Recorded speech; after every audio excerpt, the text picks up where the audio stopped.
Kaya po tayo ay blessed. That's why we are blessed. Sa Bible, kaya pag pinag-usapan, pag binasa mo yung Bible, yung mga nagtitiwala sa Panginoon, ang laging kaugnay nun ay blessed. Blessed are those who are putting their trust in the Lord. Blessed are the people or yung mga tao na to na umaasa sa Diyos. Kaya tayo po pinagpala na. Huwag niyo pong tanggapin na tayo po ay hindi pinagpala. Pinagpala na tayo ng Panginoon. Yun yung totoo. Yun po yung dapat nating hakbangan. Now, mga kapatid, ang kailangan lang mga kapatid, ngayon pong taong darating, yan, 2 days na lang. Oh, ayan na no? 2025 na. Sa taong darating, let us be wise in choosing the best so that you and me may become the better version of ourselves. Amen. Huwag na po tayo pumayag na, ay, hindi natin pipiliin yung pinakamaganda. Hindi natin pipiliin yung pinakamabuti. Paggising pa lang natin ng umaga, piliin na natin yung pinakamabuti sa harap ng Panginoon. Kaya lang dapat gumigising din tayo ng maaga. Kasi yung mga mananampalataya, hindi pa tulog-tulog yan. Hindi pa tulog-tulog yan.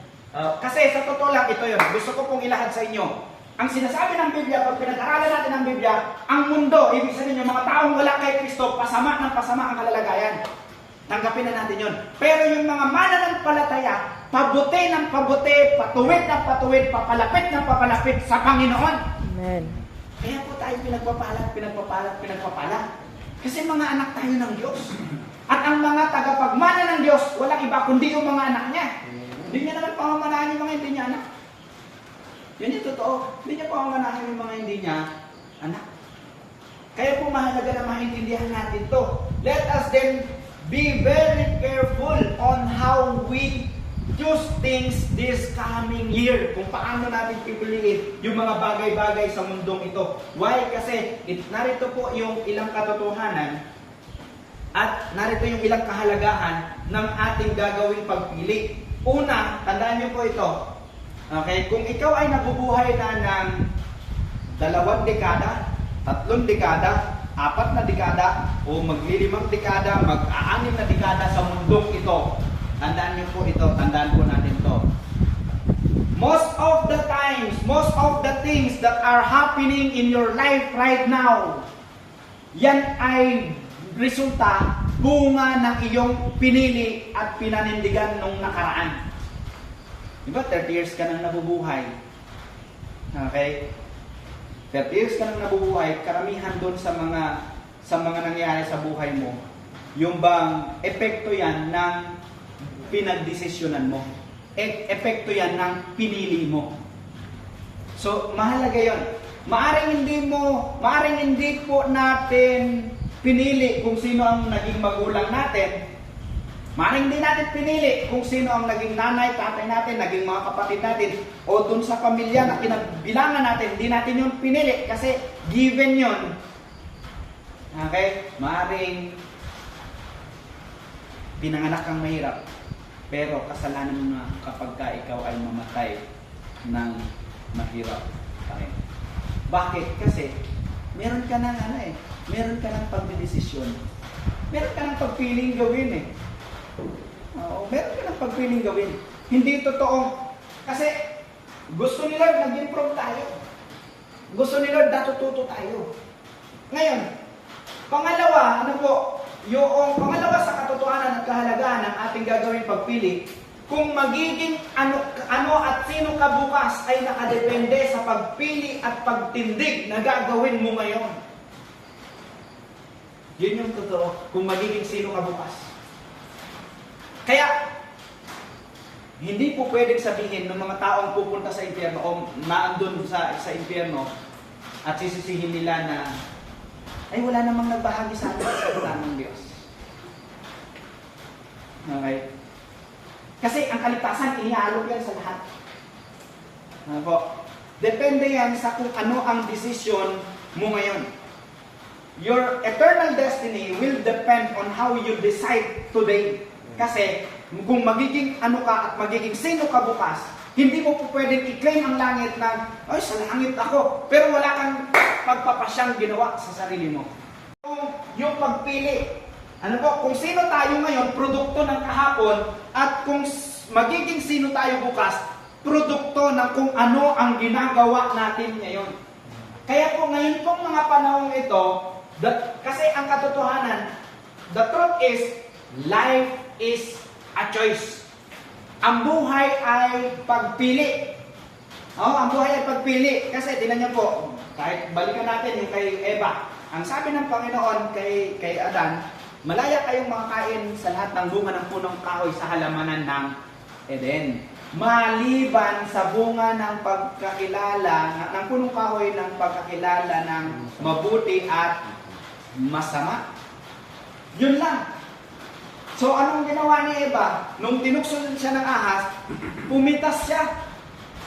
Choice ni Eva yun. Okay, hindi niya pwedeng isisi sa away, lalo hindi niya pwedeng isisi sa Diyos. Ano mo, ganun din si Adan. Choice niya yun eh. Choice niya yun. Ganun din yung pagpunta sa langit, ganun din yung pagpunta sa impyerno. Hindi po pwedeng isisi sa Diyos, hindi rin pwedeng isisi sa away. Ganon din sa buhay natin ngayon. Hindi natin po pwedeng isisi na, ay mahirap kasi pamilya namin, kaya mahirap ako eh. Hindi totoo yun. You have the choice. Meron kang choice para mag-improve. Ako meron tayong choice. Sa totoo lang. Kaya nga lagi kong sinasabi, alam niyo po ang Pilipinas hindi mahirap. Naniniwala kayo doon? Hindi mahirap Pilipinas. Hindi ako naniniwala, hindi ako kumbinsido na mahirap ang Pilipinas kasi kung mahirap ang Pilipinas, hindi ito pag-aagawan. Ay, bakit inaagaw ng China? Inaagaw din ng ibang bansa, yung ibang bahagi ng Pilipinas kasi mayaman ang Pilipinas.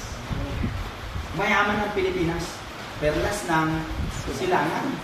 Oo, mayaman ang Pilipinas. Kaya maganda mga kapatid, maintindihan natin na dapat pinipili natin, let us choose to improve life. Piliin natin mag-improve ang ating buhay. Individual man o maging sa pamilya, maging sa lahat ng aspeto ng ating buhay bilang mananampalataya. So, halimbawa, gusto mong maging mahusay bilang anak ng Diyos. Ngayon pa lang araw-araw magbabasa ka ng Bible. Ngayon pa lang araw-araw magpe-pray ka. Ngayon pa lang araw-araw pipiliin mong magpakalapit sa Diyos. Gusto mong maging mahusay na asawa, ngayon pa lang bibigyan mo ng time ng iyong asawa. Ngayon pa lang bibigyan mo ng time ng iyong pamilya.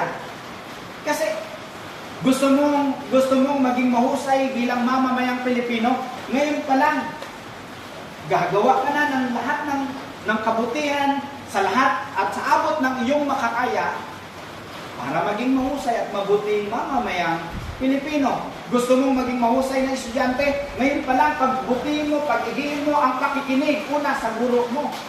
Pangalawa, pag-usayan mo ang pag-aaral, paggawa ng iyong homework kapag ka meron kang tinatawag na assignment. Kasi gusto mong mag-improve. Dahil yun yung gusto ng Diyos. Yun yung gusto ng Diyos sa atin. Gusto ng Diyos nag-i-improve tayo. So, let us choose to improve life. Piliin po natin. So, kung gusto mong mag-improve bilang empleyado, huwag mong susungitan yung boss mo. Di ba? Di ba? Ay, kapag ka sinusungitan mo yung boss mo, kapag ka inutusan ka, boss, hindi na muna ako, ay yung iba na lang. Teka lang. Di ba? So, dapat lulugar tayo doon sa kung saan tayo lulugar. And then, pag-usayan mo yung trabaho mo kung ikaw ay empleyado. And then, pag-usayan mo rin yung pagkikisama sa mga kasama mo, katrabaho mo. Naka niyo yan, kasi maganda maintindihan natin, inilalatag na ng Diyos yung pagpili sa atin. Pagpili. Nilalatag ng Diyos yung pagpili. Hindi yan kinuha ng Diyos sa atin. The freedom to choose is given for us. Ibinigay ng Panginoon. Kaloob yan eh. Gift yan. Kaloob yung kalayaan na pumili. Hindi po pwedeng ayun. Kaya nga, alam niyo sa totoo lang, ako nagpapasalamat na ganito yung buhay ko ngayon. Mas masaya. Sino dito yung mas masaya siya sa buhay niya ngayon? Kaysa dati, taas ng kamay. Alam niyo po ba, mas masaya ako sa buhay ko ngayon? Kasi, ayaw ko nang balikan yung noon, yung sinasabi ko kanina, na kailangan kong maglakad ng 10 kilometers, mas malayo pa. Di ba? mula sa dulo ng, kapag nakita nyo po yung San Mariano, no? Yung San Mariano po, yung bayan ng San Mariano, kahit search nyo yan, isa sa pinakamaluwang na area na bayan sa buong Pilipinas. Yung San Mariano, Isabela. Yung mula sa dulo na barangay ng San Mariano yun, hanggang doon sa bayan, nilalakad namin yan kasi may mga kamag-anak kami doon. Ganun po yung buhay namin noon. At mapalad ako ngayon, praise the Lord, kasi sa totoo lang, biro mo, bibili lang sa 1 kilometro tayo sa akin. Kung magpapang pwede, ganun ang mas masarap. Diba? Nakuha niyo po, mas gusto ko yung buhay ko ngayon. In-improve ng Diyos. Okay, ibinigay ng Diyos yan. Kaya kung maganda maintindihan natin, ang gusto ng Diyos, mapabuti tayo, mapatigi tayo. Kaya lang sabi niya, di ba? For I know the plans I have for you, declares the Lord. Plans to prosper you, and not to harm you. Hindi para sirain tayo, not to destroy us, kundi para po bigyan tayo ng kasaganaan at bigyan tayo ng magandang pag-asa sa hinaharap. Yun ang gusto ng Diyos. Yun yung plano ng Diyos. Kaya lang, sundan lang natin yung plano ng Diyos. Choose to improve life. So ito po ang katotohanan mga kapatid. Yan yung napakalaking epekto at impact ng pagpili at pinaninindigan natin, lalo na sa ating magiging kinabukasan. Ang sabi ng Deuteronomy chapter 30 verse 15 sa Israel, ito po yung sabi niya. Deuteronomy chapter 30 verse 15 sa ang Biblia, sabi niya, tingnan mo, 30 verse 15 ng Deuteronomy, tingnan mo na inilagay ko sa harap mo sa araw na ito ang buhay at ang kabutihan. Okay? At ang kamatayan at ang kasamaan. Inilagay na ng Diyos ang buhay at ang kabutihan, and then ang kamatayan at ang kasamaan. Ibig sabihin, dalawa yun. Okay? Buhay at saka kamatayan, pagpapala at saka sumpa. Dalawa yun. Sabi niya dun sa verse 19 hanggang 20, aking tinatawag ang langit. Si Lord ang ano yan kasi siya naman ay maitla sa langit. Aking tinatawag ang langit at ang lupa na pinakasaksi laban sa inyo sa araw na ito, na aking ilagay sa harap mo ang buhay at ang kamatayan, the life and the death, ang pagpapala at ang sumpa. Kaya't piliin mo ang buhay, choose life, upang ikaw ay mabuhay, ikaw at ang iyong binhi. Ang sabi ng Panginoon, buhay at kamatayan, pagpapala at sumpa, sabi niya, piliin mo ang buhay. Now, paano natin gagawin? Sabi niya sa verse 20, na iyong ibigin ang Panginoon mong Diyos, na sundin ang kanyang tinig at lumakip sa kanya, sapagkat siya ang iyong buhay. Ibig sabihin, pag pinili natin ng Panginoon, tayo po ay mabubuhay. Tayo ay magkakaroon ng mahabang buhay. Tayo ay ma-enjoy natin yung buhay. Magkakaroon tayo ng buhay na walang hanggan. So, ang buhay natin, hindi ang mundo. Ang buhay natin ay ang Panginoon. Kaya noong lalangin ng Diyos ang tao, sabi ng Panginoon, lalangin natin. Sabi ng Diyos, lalangin natin ang tao ayon sa ating wangis. Kausap ng Diyos ang kanyang anak. Kausap ng Diyos ang Espiritu Santo. Why? Kasi ang tao hindi mabubuhay ng walang Diyos. Amen. At hindi dapat mabuhay ng hiwalay sa Diyos. Amen. Pero ang Diyos, kahit walang tao, mabubuhay siya kasi Diyos siya.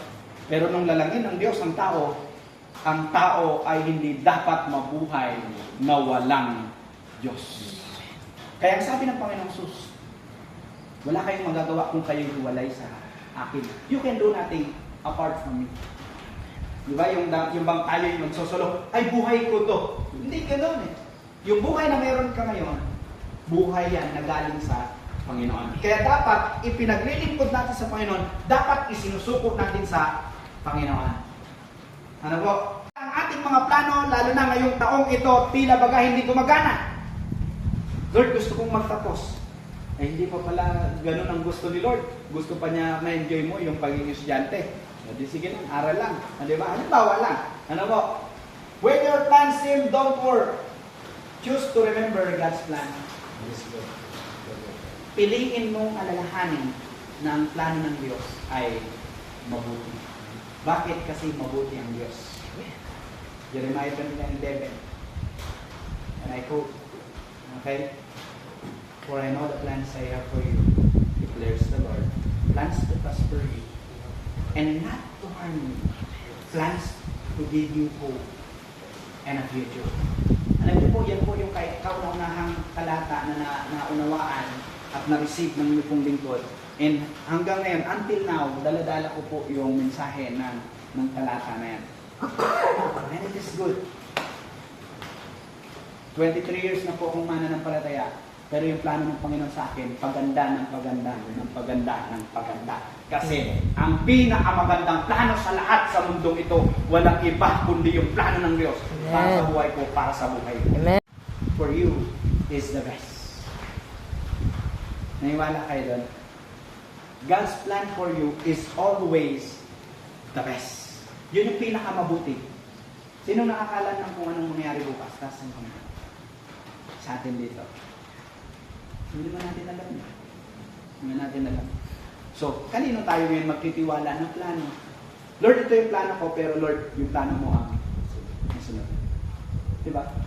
Sabi ng Proverbs 19:21 sa New Living Translation, ang sabi niya, you can make many plans, but the Lord's purpose will prevail. Maaari kayong gumawa ng mga plano, pero yung layunin ng Panginoon ang mananaig. Yun ang iiral. Yun ang magtatagumpay. Kasi walang makapipigil sa plano at layunin ng Diyos sa buhay natin. Amen. Kung pinipili natin sumunod sa Kanya. Nako. So, from time to time, kapag po yung ating pong plano ay tila bagay hindi gumagana, when your plan seems not work, choose to remember God's plan is good. Pangalawa, when life seems so difficult, Lord, sumunod naman ako sa plano mo, pero parang ang bigat, parang ang hirap, parang hindi ganun kadali. Lord, ganito pa din. Choose to rely on God's promises. Piliin pa rin po natin magtiwala sa pangako ng Diyos. Magtiwala at tayo'y sumunod, di ba? Trust and obey. Trust and obey, for there's no other way than to be in Jesus, but to trust and obey. Amen. Kasi tiwala tayo sa Panginoon. Kailanman yung pangako ng Diyos hindi napako. Kailanman yung pangako ng Panginoon wala pang nabali sa pangako ng Panginoon. Lahat natupad. According to the Bible, lahat natupad.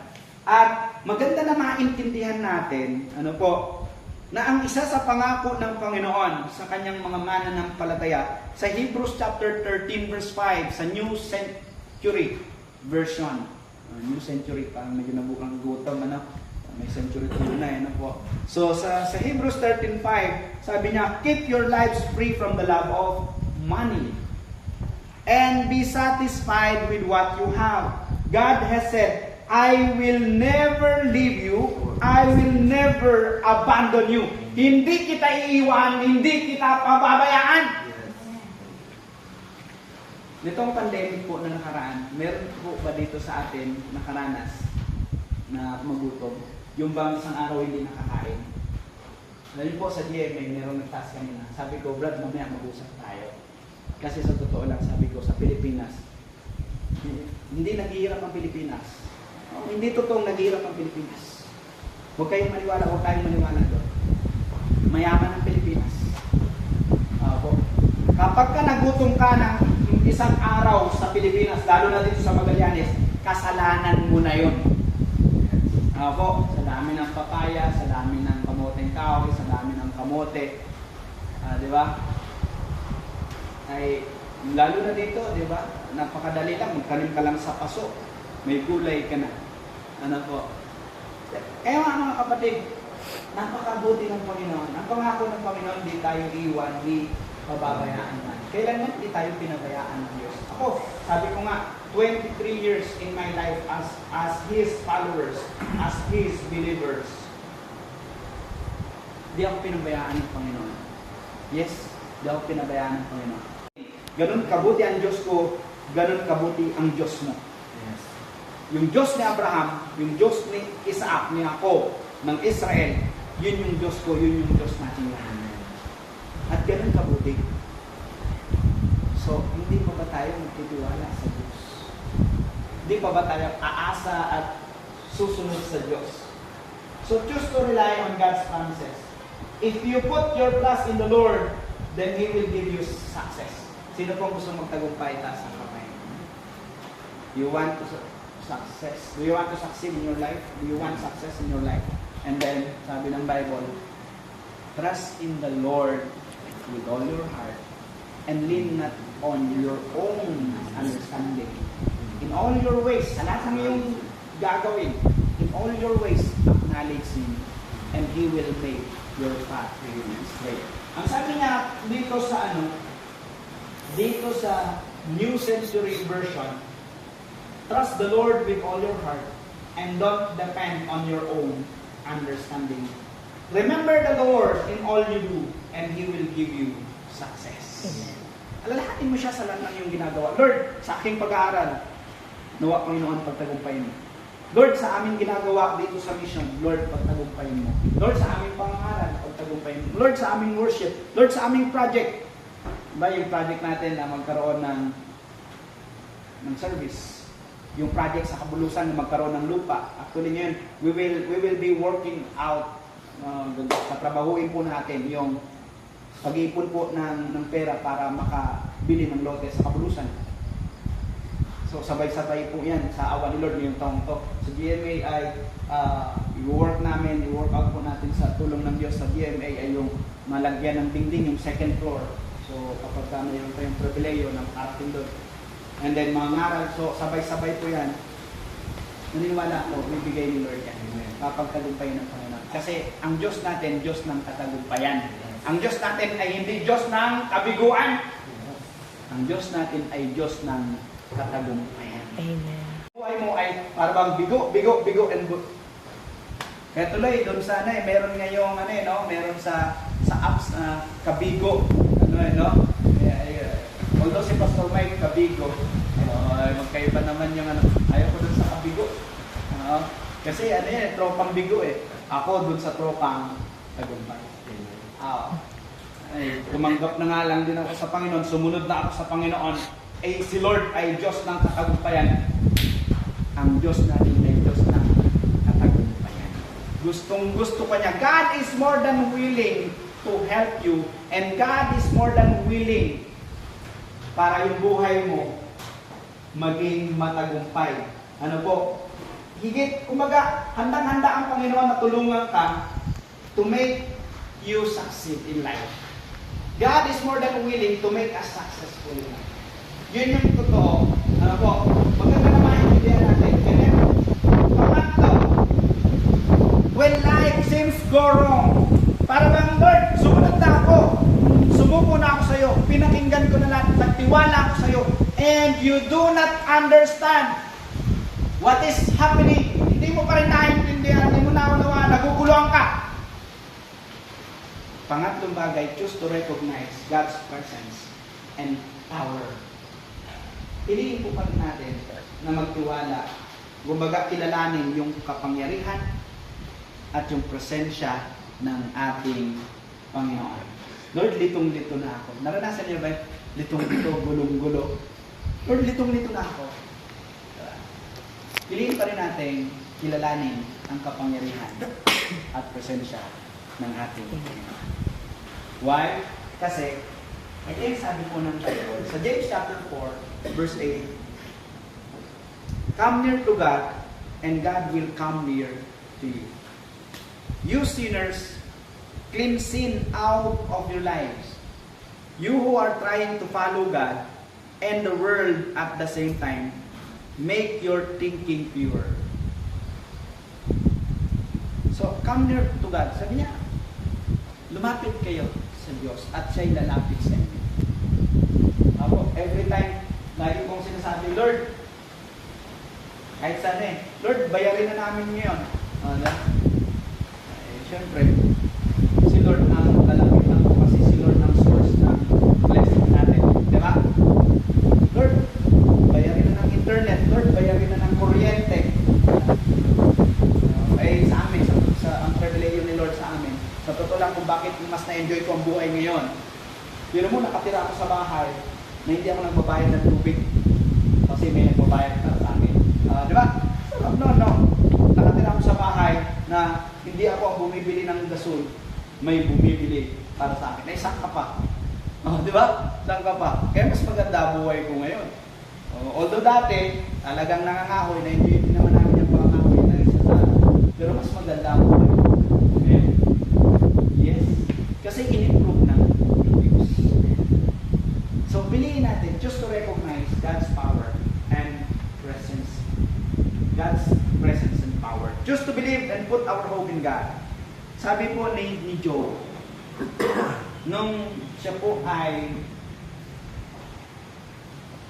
tinukso ng kaaway, inalaw ng Diyos yung kaaway na tuksoyin si Job. At yun ay naging pagsubok sa buhay ni Job. Hanggang sa nawala na yung kanyang mga alaga, mga baka, bagay yung hanap buhay niya, namatay yung kanyang mga anak. Tapos hanggang sa ang atake ay physical. Diba? Nagkaroon siya ng sugat mula ulo hanggang talampakan. Di ba po, hindi masakit kapag kayong may sugat tayo. Masakit. Ay, ano ba, isang bahagi lang. Ay, hope, mula ulo hanggang talampakan. At ang masakit pa nito, sabi pa ng asawa niya, ay, sumpahin mo na Diyos mo at mamatay ka na. Curse God and you will die. sabi ng asawa ni Job. Pero alam niyo, sabi ni Job sa Job chapter 19 verse 25 and 26. Ito po yung atin pong mababasa. Sabi niya ay ganito. Ngunit talastas ko na manunubo sa akin ay buhay. My Redeemer lives. Sabi niya. Okay. Di ba? Meron tayong kanta. My Redeemer lives. Di ba? Sabi niya, at siya'y tatayo sa lupa, sa kaulirian. And He will stand. Okay? On the earth. At the end of the day. Verse 26, at pagkatapos na magibang ganito ang aking balat. Ibig sabihin, yung balat niya, nakikita niya talagang sira destroyed. After being destroyed, yung kanyang flesh, after my flesh is being destroyed, nasira na talagang hindi na maganda na no? Tingnan. Buti na lang lalaki si Job. Kung babae yun, talagang panayang salamin siguro no? Ano mo? Oo, ay maaawit din siguro yung kantang salamin, no? Buti na lang. Ay, talagang sira. After na magiba, sabi niya, pagkatapos na magibang ganito ang aking balat. Ang sabi niya po ay ganito, gayon may makikita ko ang Diyos sa aking laman. Still, I will see God in my flesh. Sabi niya, still nakikita ko ang Diyos sa aking laman. Balat yung nasira, pero nakita niya, nasa kanyang laman ang Diyos. Ibig sabihin, tinignan niya yung, nandun pa rin ang Diyos, buhay pa rin siya. At tinignan niya na, gagaling pa rin siya. Di ba? Hindi siya nawalan ng pag-asa. Kaya sa pagtawid natin ngayong bagong taon, hayaan natin itawid tayo ng Panginoon. Taglay ang bagong buhay, taglay ang bagong pag-asa. Huwag tayong mawalan ng pag-asa. At gusto ko pong ulitin yung tatlong bagay bago tayo mawit ng awit panawagan. When your plans seem don't work, choose to remember God's plan is good. Amen. Kaya nga may kanta, God is good.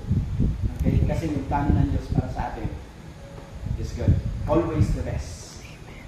Pangalawa, when your life seems so difficult, yung parang ang bigat na, choose to rely on God's promises. Piliin po natin magtiwala sa pangako ng Diyos.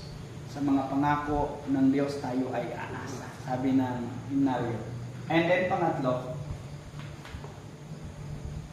when life seems go wrong, para bang yung pag hindi mo na maintindihan, and you do not understand what is happening, choose to recognize God's presence and power.